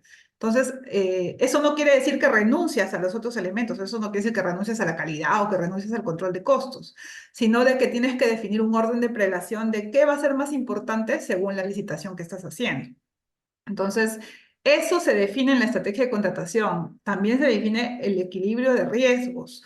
La asignación de los riesgos. ¿Cuántos riesgos estoy dispuesto a asumir en esta contratación? Muchas veces en la norma tradicional lo que se piensa es, tengo que trasladarle todos los riesgos al contratista para que yo como entidad no tenga ninguna responsabilidad. Y más se piensa en cómo evitar procesos de control o, no sé, responsabilidades penales, administrativas, funcionales, que en satisfacer la necesidad. Por ejemplo, las licencias. ¿Quién está en mejor posición de tramitar la licencia en un proceso de procura internacional? El contratista extranjero que tal vez no tiene ni idea cómo funciona la municipalidad, los procedimientos, los papeles que le van a pedir, o la entidad que conoce su contexto, que conoce su marco legal. Entonces, ahí ya no se hace pensando, a pesar de que sabemos que las licencias, las municipalidades se demoran, etcétera, y de que es tal vez una actividad que si yo la pongo, que es bajo mi responsabilidad, de hecho voy a tener demoras, voy a tener, no sé, pues situaciones adversas, etcétera. El que está en mejor posición de asumir el riesgo, ese debe ser el que lo asume. La entidad propia, por ejemplo, en Panamericanos, la entidad propia veía las gestiones para lograr, ya sea a través de coordinaciones directas con la entidad que te emite la autorización, el permiso, la licencia, o bajo mecanismos de excepción, decretos legislativos, decretos supremos, normas de excepción, etcétera. Pero quien está en mejor posición es quien tiene que gestionar el riesgo. Y bueno, sobre la base de eso, de toda esta indagación de mercado, de toda esta definición de estrategia, se preparan los documentos, siempre considerando que sea una licitación que va a fomentar la pluralidad de competencia, no pidiendo requisitos excesivos para garantizar un perfil cuando tal vez otro requisito igual lo garantiza del mismo modo. No sé, pues, o sea, a veces se quiere poner 15 años en vez de poner 10, o sea, o pedir cierto volumen de negocio en vez de otro, porque creen que mientras más sea, más posibilidades de que tenga mejor expertise. Evidentemente sí, pero también tenemos que por eso ver qué es lo que ofrece el mercado, cuál es la experiencia promedio que tienen los postores habituales de estas licitaciones, etcétera. Entonces, todo eso se tiene que pensar para precisamente encontrar un proveedor de acuerdo al perfil que se está buscando. Eso no quiere decir que voy a bajar mis estándares al suelo, al revés. Tengo que buscar abrirlos para que al final lo que determine el ganador sean los criterios de calificación, ¿no? Entonces, y eso en función de lo que cada entidad establezca como prioridad. O sea, para una entidad puede ser prioridad la calidad y sube sus estándares, mientras que para otra puede ser, no sé, pues el ahorro de costos, entonces los baja. Entonces, depende de la prioridad, fija su estrategia. Bueno, algo importante a mencionar sobre esto es que usualmente en los contratos de gobierno a gobierno, después de hacer todo este proceso, como la entidad no participa, quien participa ahí, digamos la entidad participa en definir sus requisitos, qué es lo mínimo que van a aceptar. Sus requisitos sí se definen con la entidad, pero en sí ya todo el proceso, la evaluación, etcétera, la entidad no participa, solo al final da una no objeción a lo que le recomienda el otro estado. Entonces el otro estado suscribe este contrato con el contratista en representación de la entidad, ¿no? Como agente que realizó este proceso de procura. Esta es una explicación gráfica de cómo suelen ser estas procuras. Esta, por ejemplo, es por si acaso, recalco que se refiere a la que va a obtener como resultado al contratista diseñador ejecutor bueno, al contratista específico del bien, obra, servicio que se quiere satisfacer, no al del contrato de Estado a Estado, porque el contrato de Estado a Estado, usualmente cada entidad fija su proceso como lo considera. A veces lo hacen a través de un roadshow, o a veces lo hacen con invitación a las embajadas, a veces por invitación específica a una lista, a veces abierto en su web, definen los criterios que necesitan, a veces no hacen etapa de precalificación, de frente y dicen quién gana, a veces sí, hacen dos etapas, una etapa en la que optimizan las ofertas, etcétera. Cada entidad, en mis experiencias, lo ha definido de distinta manera. En cambio, en el caso de las procuras, para elegir al contratista, diseñador, constructor, sí suele ser un esquema como el que les muestro, ¿no? Independientemente de si el contrato es NEC, FIDIC u otro, contrato de uso estándar, suele ser esta la forma. Usualmente primero se busca llamar al interés del mercado con un registro de interés, con un webinar, algo informando lo que se va a contratar, con un registro de participación, con un anuncio, algo que dé luces al mercado de que está próximo a licitarse un proyecto. En algunos casos se establece también el compromiso de integridad y confidencialidad que les mencioné al inicio como parte previa a la precalificación, o en algunos casos se establece dentro de la precalificación. eh, la precalificación suele evaluar en los postores todavía nada vinculado a la oferta, sino lo suele evaluar como empresa. ¿Cuáles son sus políticas de calidad, sus políticas de integridad, de ética, sus estados financieros auditados, su volumen de negocio, ¿cómo se le dice? Su salud financiera como empresa? Eh, También si tienen, no sé, políticas específicas para su personal de seguridad y salud, contra el hostigamiento, de compliance, etcétera, lo evalúo como empresa. Recién con toda esa solvencia que me va a demostrar a nivel económico y organizacional y corporativo, recién se le invita a licitar. Entonces, aquí sí, de todos los que presentan sus solicitudes de precalificación, que también son bastantes documentos a completar, así que no necesariamente van a ser postores infinitos, sino que también para ellos representa una inversión elaborar una oferta, ¿no? Eso es algo que tal vez el comprador público no es muy consciente, que cada vez que un postor participa en un proceso de selección, tiene que gastar recursos para preparar su oferta, desde sacar su RNP, no sé, contratar un contador que le haga toda la parte de estados financieros, los documentos, alguien que imprima las hojas, que saque las firmas, etcétera. O depende incluso lo que se pida, porque si se pide algún requerimiento que requiera algún tipo de producción, de elaboración, también son recursos destinados a preparar esa oferta que no necesariamente vas a ganar y por la cual tampoco te van a pagar nada por tu participación, ¿no? Solo al final el que gana es el único que va a tener la relación contractual. Entonces, ellos también representa una inversión para ellos participar en un proceso. Eso también siempre se tiene que pensar. Y bueno, y sobre todo aquellos que son los honestos, ¿no? Los que no están pagando coimas para participar, hacen inversiones a cambio de, mejor dicho, potenciales gastos, porque no van a tener una recuperación de todo ese esfuerzo, tiempo y recursos invertidos. Y bueno, después de eso se define una lista corta. De esa lista corta, a ellos ya se les presenta la información específica del proyecto para que preparen su oferta, según los criterios que se establezcan entre la asistencia técnica y la entidad. Y sobre eso se hace un ranking y bueno, se obtiene un ganador, el cual se remite a la entidad peruana y ellos, la entidad da la no objeción. Si das una objeción, se firma. Y con eso empieza la relación contractual ya con el contratista para la ejecución del contrato NEC o FIDIC o el que fuera del que mañana les va a hablar Jaime.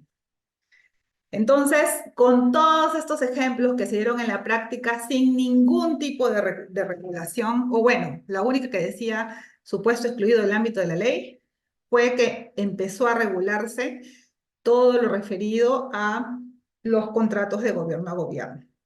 Entonces, el marco contractual, el marco legal vigente, perdón, que es la cuarta disposición complementaria transitoria de la ley, indica, recoge justo todo lo que hemos mencionado, que un contrato de Estado a Estado puede ser ejecutado por sus propios organismos, es decir, por el propio Estado, sus dependencias, o sea, haciendo el símil con nosotros, es como que el Perú participe en un G2G de otro, de no sé, de Oman, y gana y firma el MINSA, y el MINSA es el que da la asistencia técnica a Oman. Entonces, lo puede hacer a través de su dependencia o también a través de una empresa peruana. No sé, pues el Perú gana el G2G en otro país y recomienda como empresa peruana, no sé, bueno, para operación de hospitales recomienda a los que operan la clínica Delgado. Entonces, esa es la empresa que está recomendando, la empresa privada, ¿no? Como su oferta país. Pero no quiere decir que el que está vinculado es en sí el Estado. O sea, está vinculado sí, porque va a tener que ejercer un rol de supervisión, de seguimiento, de que a quien ha presentado cumpla sus obligaciones.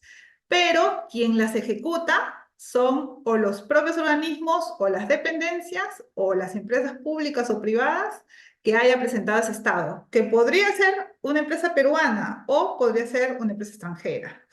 Igual, en el caso de Francia, podría presentar puros franceses, como también podría presentar franceses, holandeses, australianos, suecos, igual Reino Unido también. Reino Unido podría presentar una empresa canadiense, japonesa, etc.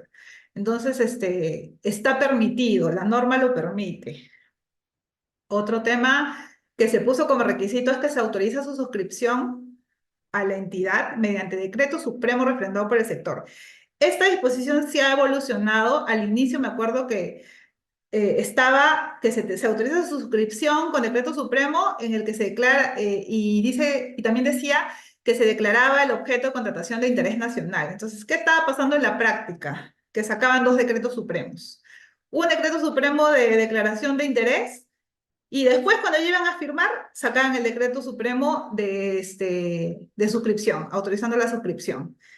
Eh, o sea, en lugar de optimizar el proceso que estaba muy abierto, se generaba más burocracia, ¿no? Y es más, muchas entidades, al no tener un marco legal, ¿cómo es, no sé, pues nuestra mentalidad, nuestro chip como funcionarios, servidores, que creemos que como no hay marco y podemos ser observados, mejor hay que definir un marco y establecen directivas, norman procesos que después no pueden cumplir y que retrasan la firma de sus acuerdos de gobierno a gobierno, como fue lo que pasó con Minsa. Yo me acuerdo que ahí en esa época trabajaba en reconstrucción, pero era algo que Minsa pedía como que a todas las otras entidades, ¿cómo hicieron ustedes para la gestión?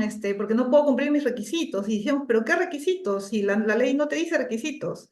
No, es que yo mismo hice una directiva para ponerme ciertos requisitos y ahora no los puedo cumplir. Entonces, se crearon barreras burocráticas para firmar su propio acuerdo de gobierno a gobierno. Entonces, ahora eso ha cambiado, más adelante vamos a ver cómo está. Y bueno, y los requisitos que se indican en el marco vigente de la ley de contrataciones es de que la entidad que decide contratar bajo un G2G tiene que informar y sustentar las ventajas de por qué quiere hacerlo, tiene que identificar a los potenciales estados que puedan cumplir con este objeto, tiene que alinear sus objetivos con los de la Oficina de Programación Multianual de Inversiones, porque, o sea, no es que como el G2G me permite exceptuarme de la ley de contrataciones, me permite contratar una PMO, me permite usar un contrato uso estándar, y yo no quiero usar la contratación para este objeto, voy a hacerlo por G2G, pero no sé, el objeto es algo que no es prioridad del sector. Entonces, no, tiene que ser algo que es prioritario. tiene que corresponder a un proyecto que cierre brechas de servicios públicos significativas, ¿no? Porque un G2G implica una inversión, no solamente es lo que se le paga al contratista que va a diseñar, ejecutar, equipar, sino también al otro Estado que va a traer a sus profesionales, a sus empresas para dar asistencia técnica, para que el Estado peruano aprenda estas buenas prácticas. Entonces, tiene que ser para proyectos que sean priorizados por el sector. Y bueno, evidentemente tiene que cumplir las metodologías y normas técnicas del sector específicas. El Estado extranjero viene con todo su expertise y conocimiento de lo que hace en su país. Nadie está en mejor posición que el funcionario peruano para contextualizar ese conocimiento en función de nuestras normas nacionales, de nuestros sistemas administrativos de gestión pública, y aterrizar. Y es más, el otro estado, la otra empresa te puede dar una recomendación que para ellos es lo mejor, es la práctica usual internacional, pero que en función de ti como entidad, no sé, tienes un compromiso país en algo específico, tienes una meta que cumplir institucional, tienes stakeholders que están presionando por, no sé, ponerle un auditorio adicional al colegio, no sé, el comité de padres, etcétera, distintos elementos que, que tienen que entrar también a consideración en la evaluación y no solo las buenas prácticas, ¿no? Entonces, evidentemente, la recomendación que hace el Estado extranjero está basado en lo que ellos han hecho y que ha funcionado de manera exitosa. Como todo, como toda implementación nueva y como lo va a ser seguro la nueva ley general, requiere ser progresiva. Entonces, se tiene que evaluar el contexto y ver la pertinencia o no de la recomendación. Bueno, también se pide un informe de presupuesto, evidentemente, para no firmar un G2G, para el que después no se va a tener presupuesto y se tiene que solicitar, o si se tiene que hacer una operación de endeudamiento, pues que esté dentro del programa anual de endeudamiento del sector para que no se dificulte, no se retrase, no tenga impacto en sí. Y todo eso debería presentarse para la tramitación del decreto supremo. Las cláusulas también que actualmente se exigen que tengan los G2G, si bien no hay un modelo de contrato, sí hay unas cláusulas mínimas exigidas por ley. Y estas son que el otro estado te dé un plan de transferencia de conocimientos, que te dé un plan delegado, que se obligue a remitir toda la documentación del proyecto y tú, a su vez, te obligas a darle a la Contraloría, porque la Contraloría a quien hace control concurrente es a la entidad, no al Estado extranjero. Entonces, el Estado extranjero te va a proveer toda la información y tú, como entidad peruana contratante, tienes que entregársela a la Contraloría. También se incorporó con este decreto legislativo del año pasado, se incorporó el hecho de que los G2G se pueden terminar de pleno derecho si es que se constata actos de corrupción, ¿no? Y que haya un compromiso de ambas partes de implementar una instancia de gestión de proyectos, una PMO, justo lo que les decía, lo de las organizaciones espejo, porque de nada me sirve tener todo un equipo de expertos que ya conozcan estas prácticas para que me asesore, si por mi lado yo no tengo a nadie que se encargue de ese tema. Al final lo que va a terminar pasando es que el asesor va a terminar ejerciendo la actividad para darle impulso al proyecto y nadie del equipo va a aprender. O tal vez tiene toda la voluntad de aprender, pero no tiene el nivel de autoridad necesario o no tiene claridad en su rol, sobre lo que tiene que hacer, a quién reportar, etcétera. Entonces, para eso es necesario, y esta sí me parece una inclusión acertada, que se exija que tenga una oficina de gestión de proyectos. Hay entidades y es más, en los últimos años, ya como todos sabemos, por todos los cambios de gobierno, cambios de gestión, etcétera, ha habido alta rotación de funcionarios en distintos proyectos y eso evidentemente afecta la transferencia de conocimientos, porque cada vez que tú has capacitado a un funcionario y luego se va y viene uno nuevo, tienes que reiniciar la curva de aprendizaje de este funcionario y evidentemente nunca vas a lograr el nivel de madurez para que luego él lo pueda hacer de manera autónoma si es que hay cambio tras cambio tras cambio, ¿no? Entonces se requiere que haya un equipo y se requiere que este equipo tenga sostenibilidad, que tenga que se quede por lo menos durante parte importante del ciclo de vida del proyecto, como pasó en Panamericanos y que por eso funcionó tan bien. Otra condición de los G2G es que la ejecución de las contrataciones que se deriven están sometidas a control simultáneo, lo que ya dijimos desde el inicio, y que siempre, y esto es algo que se incorpora también, de que en los casos en que los contratos derivados superen más del 40% del valor inicial, se tiene que informar al MEF. ¿Esto por qué? Porque, y aquí también, bueno, aquí yo sí tengo una crítica porque es depende, ¿no? O sea, hay contratos uso estándar de distintos tipos, mañana lo van a ver. Uno de esos tipos es el de costo reembolsable. En sí, no es o sea, no hay tipo de contrato malo, sino que hay cada uno que va a ser adaptable a la necesidad que tenga tu entidad. Entonces, en Panamericanos, por ejemplo, en el que la prioridad era entregar en el plazo la infraestructura, se podía elegir un tipo de contrato NEC-F, que es costo reembolsable, en el que tú todavía no tenías claridad del alcance del proyecto, de cuánto te iba a costar, pero que sí o sí la obligación del contratista era cumplir con determinado plazo. Entonces, evidentemente, si tú sales a una licitación sin un expediente técnico, con información técnica preliminar, no vas a saber todavía el alcance, no vas a saber, no sé, pues las condiciones que tiene el suelo, si se necesitan reforzamientos, si necesitas hacer estudios de mecánica, si hay redes enterradas, no sé, distintos elementos que no se saben al momento que el postor hace su oferta y que a medida que vaya avanzando y madurando su diseño va a detectar. Entonces, evidentemente, eso va a variar el alcance inicial que estás contratando y por lo tanto va a variar el monto de contratación.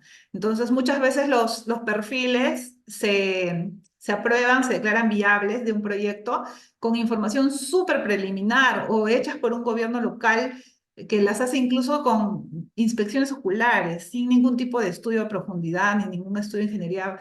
Creo que máximo estudio de ingeniería básica. Entonces, evidentemente, si no conoces tu alcance, no vas a conocer tu precio. Entonces, está bien la obligación de que se informe, pero tampoco eso tiene que ser percibido como, son sobrecostos, sino no es sobrecosto, es que no tengo aún definido mi alcance y por lo tanto no tengo aún definido mi precio. Eh, Ahora sí, ya vamos con las incorporaciones que indica el dictamen, las cuales son el hecho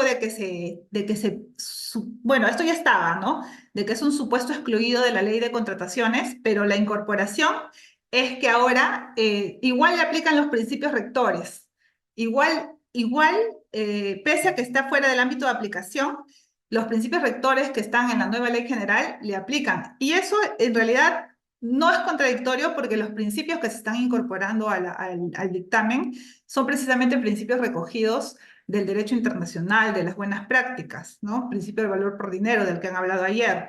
Entonces, no, digamos, no es contradictorio, ¿no? Solamente lo único sí es que espero que estos principios sean interpretados por el comprador público, por todos ustedes, si es que lo son, no como última ratio, no como última herramienta de uso, sino no es únicamente para llenar vacíos, sino que inclusive cuando hay un clausulado en el que, no sé, me establece un requisito que igual yo creo que puedo satisfacer la necesidad, no cumpliéndolo, bueno, ahí sería cuestión en realidad de revisar específicamente el dictamen, pero les hablo como son en las recomendaciones de la guía de gestión de proyectos del PMBOK. Ahí, por ejemplo, uno tiene que definir sus criterios de calificación de admisibilidad en función de un perfil, como les dije.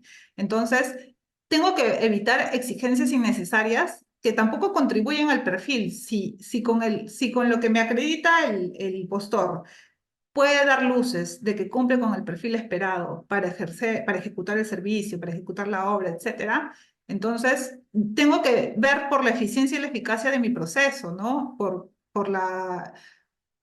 en todo caso la urgencia de atención de la necesidad, porque si no vamos a ir declarando nulos proceso tras proceso, impugnando, apelando, desierto, y todo eso también es costo, ¿ah? Porque cada vez que se lanza un proceso de licitación sin un resultado, hay funcionarios que están trabajando en eso y todavía no se logra adjudicar y por lo tanto no se logra iniciar el proyecto. Entonces, todo eso también representa sobrecostos, ¿no? Y bueno, yo entiendo también que la perspectiva con la que se toman estas decisiones es también basada en cómo piensa los órganos de control, pero precisamente a ellos también hay que un poco eh, también capacitar sobre sobre estas buenas prácticas. Bueno, y otra de las incorporaciones son de que los objetos contractuales de alta complejidad que requieren asistencia técnica especializada, ahora ya se ha especificado cuáles son los supuestos, o sea, ya no es todo abierto, sino que solo hay dos. Para objeto contractual de alta complejidad que requiere asistencia técnica especializada o para bienes y servicios de defensa nacional. Esos son los únicos supuestos con los cuales se puede contratar un G2G. Y ahora tienes que sustentar no solamente de que es el mejor mecanismo versus la ley de contrataciones, sino que también es el mejor mecanismo versus otros mecanismos, versus una asociación público-privada, versus un convenio de administración de recursos, versus una obra por impuesto, etcétera, que es el mejor mecanismo y que por lo tanto estás eligiendo esta opción, ¿no? Entonces, así se sustenta la viabilidad.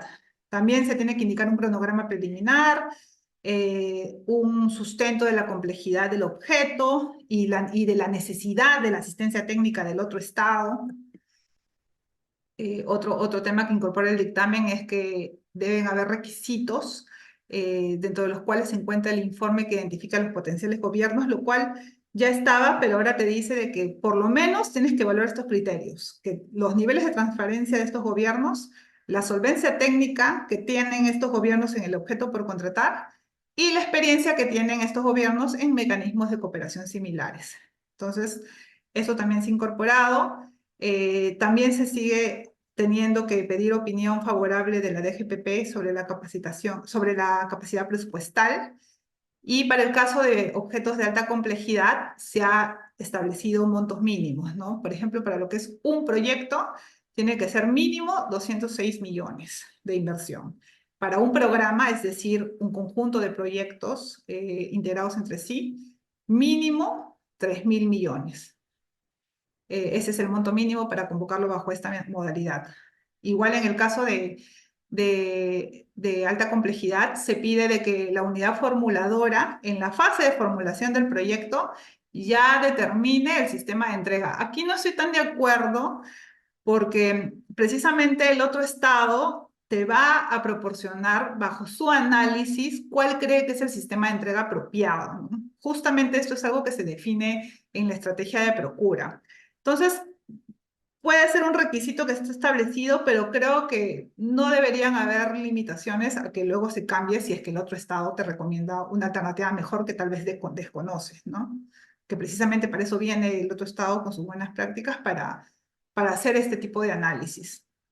Eh, bueno, y también se pide de que en caso cuenten con un componente de ejecución física, lo que habíamos dicho, de que si supera el 40%, bueno, antes decía que debía ser informado, ahora la norma dice no solo informado, sino que tienes que tener opinión favorable.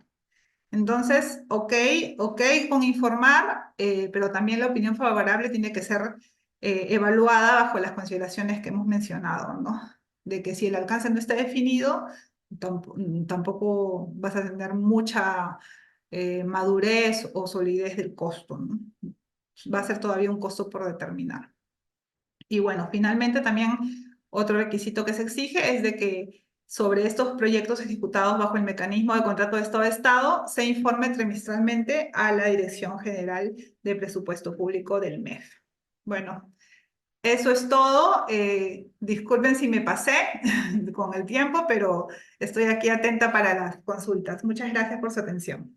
No, muchas gracias a ti, Claudia. Ha sido muy significativo lo que has explicado durante esta casi 2 horas de exposición que has tenido, que definitivamente han sido muy cortos para todo lo que significa los contratos de gobierno a gobierno, ¿no? Me quedo con muchos mensajes, ¿no? Uno de los cuales, que lo has resumido muy bien ya casi al final de tu exposición, está relacionado a por qué la transferencia de conocimientos ha fallado, ¿no?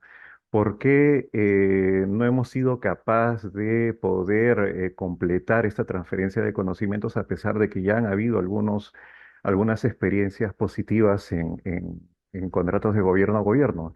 Y muy bien lo dijiste, ¿no? Las personas que han participado en este tipo de contratos han tenido que emigrar a otro lugar.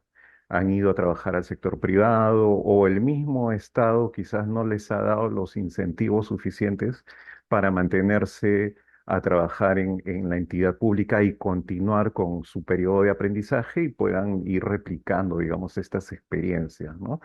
Eso es algo que definitivamente en la norma de contrataciones tenemos que hacer algo para corregir, ¿no? Y de algún modo ya la ley ha establecido la creación de equipos especializados para justamente para mantener este tipo de prácticas de manera de manera permanente, ¿no? Además del tema de la profesionalización de la función logística que ahora cobra mucha relevancia por todo la complejidad que significa realizar este tipo de contratos de gobierno a gobierno, ¿no? Eh, Otra de las consultas, no voy a leer, no va a ser posible leer todas las preguntas definitivamente porque ya son casi las 6 de la tarde y hay aproximadamente 55 preguntas que son realmente muy interesantes, pero que nosotros vamos a recoger un poco para ir luego y los vamos a trasladar en nuestro curso virtual que vamos a hacer contigo y que tú vas a ser nuestra principal colaborador y gracias por ello también. Eh, Otra de las cosas que justamente comentaba era que existe la necesidad de tener equipos especializados que permitan o que tengan la capacidad de evaluar la viabilidad del uso de este tipo de contratos. ¿Por qué? Porque hay diversas alternativas, ¿no? Como tú lo has dicho muy bien, ¿no? Está en primer lugar la norma nacional. ¿Uso la norma nacional o me voy por la norma o por un contrato de gobierno a gobierno que posteriormente va a finalizar en un contrato NEC, ¿no? O en un contrato FIDIC? ¿Qué es lo que voy a hacer? ¿O voy por otro tipo de régimen de contratación? Esa capacidad de evaluación o la capacidad de decisión que va a tener el servidor público para sopesar, digamos, todas estas herramientas es algo que tenemos que ir entrenando en los servidores públicos a partir de ya de ahora, ¿no? Y justamente tú vas a apoyarnos un poco en la elaboración de cursos que nos van a permitir esto. Bueno, ya con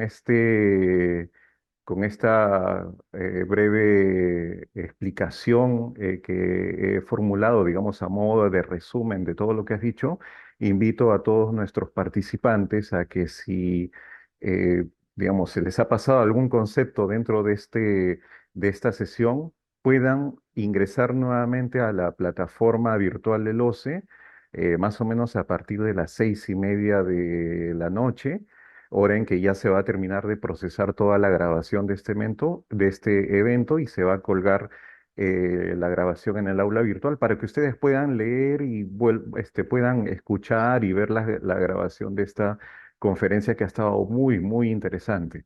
Lamentablemente, por un tema de tiempo, no vamos a poder hacer las respuestas a todas sus consultas que están establecidos en la opción de preguntas y respuestas, pero créanme que los vamos a ir recogiendo y los vamos a ir sistematizando para eh, tratar de trasladarlos en este curso virtual que vamos a crear para ustedes, queridos estudiantes, queridos servidores públicos.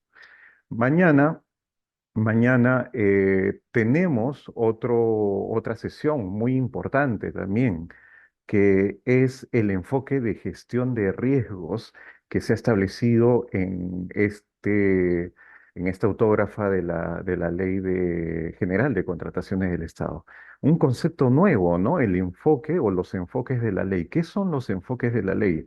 Y digamos, está casi a la par de principios establecidos también en la Ley de Contrataciones del Estado y que donde también se establece el tema del valor por dinero, pero también hay otro artículo que está relacionado al enfoque de la ley. Y justamente mañana tenemos a un invitado especial, que es el señor Jacobo García, que es un experto en contratación pública, es un mexicano, que nos va a hablar un poco sobre ¿Qué experiencias tienes sobre el tema de gestión de riesgos en contratación pública? Que hay mucho por escuchar, ¿no? Sobre todo porque el concepto también cambia un poco cuando se utilizan ahora nuevamente los contratos NEC, ¿no? El enfoque de gestión de riesgo en los contratos NEC es quizás un poco distinto al enfoque de gestión de riesgos en la norma nacional. Así es que la charla de mañana va a estar buenísima. Yo los invito a que participen y también a que participen en la próxima, que es el del 24 de junio, donde vamos a tener a Jaime Grey, que es un experto también en estos temas. Él va ya a ser ya más detallado con estos tipos de contratos estándar, ¿no? Donde vamos a hablar sobre los contratos NEC y los contratos FIDIC, que justamente hoy Claudia le ha dado un marco general, ¿no? Al hablar de contratos de gobierno a gobierno, que en muchos casos terminan en un contrato NEC y en un contrato FIDIC después de hacer todo un proceso de procura, como muy bien lo explicaste. Entonces, eso también va a estar buenísimo. Lo vamos a tener el 24 de junio, así es que yo los invito ya desde ahora a que se inscriban en el aula virtual y que puedan acceder a la videoconferencia de este 24, el de mañana y también el de 24. Y tenemos todavía muchos más que ya en los próximos días vamos a ir informándoles. Bien, no me queda nada más que decir, sino que agradecerte, Claudia, por esta gentileza que has tenido en explicarnos sobre esta materia que ha sido muy interesante para todos nosotros. Y espero tenerte nuevamente en el aula virtual y en alguna otra videoconferencia para que nos sigas explicando esta experiencia tan positiva que has tenido sobre contratos de gobierno a gobierno. Muchas gracias Gracias a por tu ustedes. participación. Gracias. Y también muchas gracias a los asistentes y por su buen comportamiento también. Nos vemos hasta mañana. Gracias. Chao.